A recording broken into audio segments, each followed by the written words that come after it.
Bonjour à tous, alors aujourd'hui nous voici pour le MIT Integration B Qualifying Exam, donc le concours d'intégrale du MIT, avec ici une intégrale avec du cosinus, vous allez voir, assez simple et assez classique. Donc on a l'intégrale des euros à pi de cos x plus cosinus x dx. Comment va-t-on faire? Eh bien, l'idée souvent avec la périodicité, c'est de se ramener à un intervalle centré en 0. Donc ici on va faire un petit changement, on va se ramener donc en 0 en faisant u égale pi sur 2, donc moins x. Voilà, ça c'est assez classique. On peut faire aussi x moins pi sur 2, mais vous allez voir, c'est un petit avantage. Donc ici, mon intégrale, alors je vais l'appeler i. Ça m'évitera de la recopier. Donc, combien vaut i? Donc u, je pose pi sur 2 moins x. Donc du, c'est moins dx. Il n'y a pas de problème pour faire ce changement de variable. Donc mon intégrale i, elle devient. Donc ici, quand x vaut 0, u vaut pi sur 2. Et quand donc x vaut pi, ici j'aurai pi sur 2 moins pi, donc moins pi sur 2. Et j'aurai ici cosinus donc de x. Alors x, bah, c'est pi sur 2 moins u.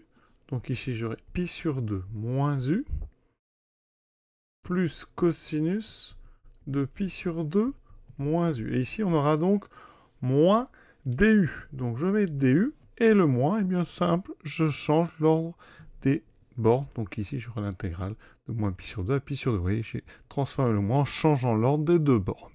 Maintenant j'utilise une formule de trigonométrie très importante qui dit que cos pi sur 2 moins x, c'est sinus x.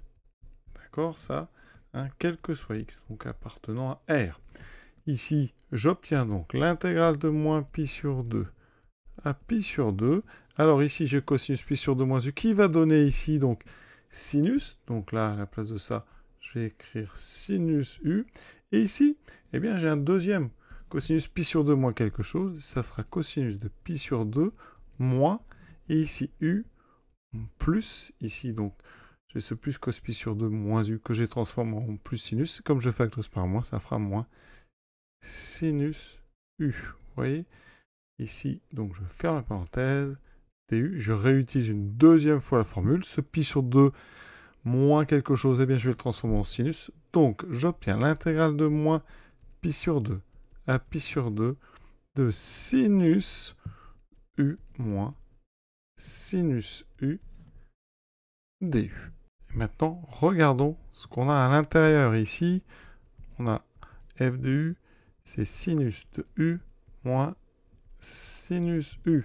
Si vous regardez f de moins u, c'est sinus de moins u moins sinus moins u. Mais sinus est une fonction impaire, donc ce moins va sortir. Donc ici, j'obtiens plus sinus u. Et donc ici, je vais refactoriser l'intérieur par un moins. Et donc, je vais avoir sinus, donc moins u moins sinus u. Le moins va sortir. Et j'obtiens donc moins sinus de u moins sinus u, c'est-à-dire moins f de u. Ça veut dire que ici à l'intérieur, j'ai quelque chose d'impair. Et comme je l'intègre sur un segment qui est symétrique par rapport à 0, eh bien là, j'obtiens tout simplement 0. Et oui, je vous ai représenté ici cette fonction qui a eu associé sinus u moins sinus u sur moins pi sur 2, pi sur 2. On voit bien son imparité. Donc quand vous faites l'intégrale, ici donc la partie sous la courbe à gauche, vous voyez, est exactement la même que la partie qui est au-dessus de la courbe à droite. Et donc on aura bien forcément une intégrale nulle, puisque l'intégrale c'est une aire algébrique. Donc on a les aires d'en dessous qui vont s'équilibrer ici avec les aires qui sont au-dessus, donc l'intégrale donnera 0. Autre façon d'interpréter ça, puisqu'on a un petit peu le temps, on peut regarder l'intervalle, donc 0 pi est centré en pi sur 2. Regardez si on fait pi sur 2 moins x, ça fait donc cosinus de pi sur 2 moins x plus cos de pi sur 2 moins x. Voilà, ici donc, même formule que tout à l'heure. On aura donc cosinus de pi sur 2 moins donc x moins sinus x. Et ça me donne donc sinus de x moins sinus x. Et bien sûr, regardez f2, pi sur 2 plus x, eh bien, je peux remplacer ici donc x par moins x. Ça me donne donc sinus de moins x moins sinus moins x. Le moins ici sort, vous voyez, comme tout à l'heure, il me reste moins.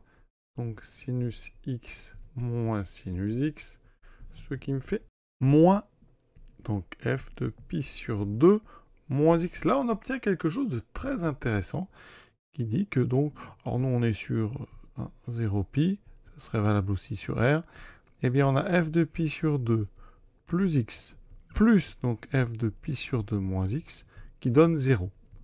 D'accord?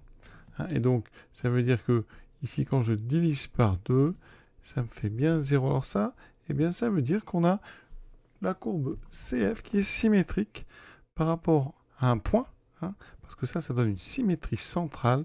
Alors le centre, je vais l'appeler oméga. Coordonnées, donc ça sera pi sur 2, 0. Et donc effectivement, vous remarquez avec ça que le point de coordonnées, donc M, donc en pi sur 2 plus x, donc d'image f de pi sur 2 plus x, eh bien c'est le symétrique du point M' de coordonnées pi sur 2 moins x, f de pi sur 2 moins x. Donc on a une symétrie centrale, et donc en termes d'intégrale, sur le segment 0pi, eh bien les parties en dessous vont équilibrer les parties au-dessus par symétrie centrale. Et pour illustrer ça, voici donc la courbe de f sur donc 0pi. On voit bien qu'il y a un centre de symétrie en A. Vous voyez, ici, on a toujours les points M et M' qui sont symétriques. Donc celui qui est d'abscisse pi sur 2 moins x et l'autre pi sur 2 plus x. Eh bien, ils sont symétriques. Donc vous voyez que les parties de courbe en dessus et en dessous s'équilibrent pour donner une intégrale de 0 à pi qui est nulle. Voilà, on va s'arrêter là pour cette petite intégrale numéro 6 et on passera dans une prochaine vidéo à l'intégrale numéro 7. Donc intégrale donc, de x cube sinus x carré dx. À très bientôt.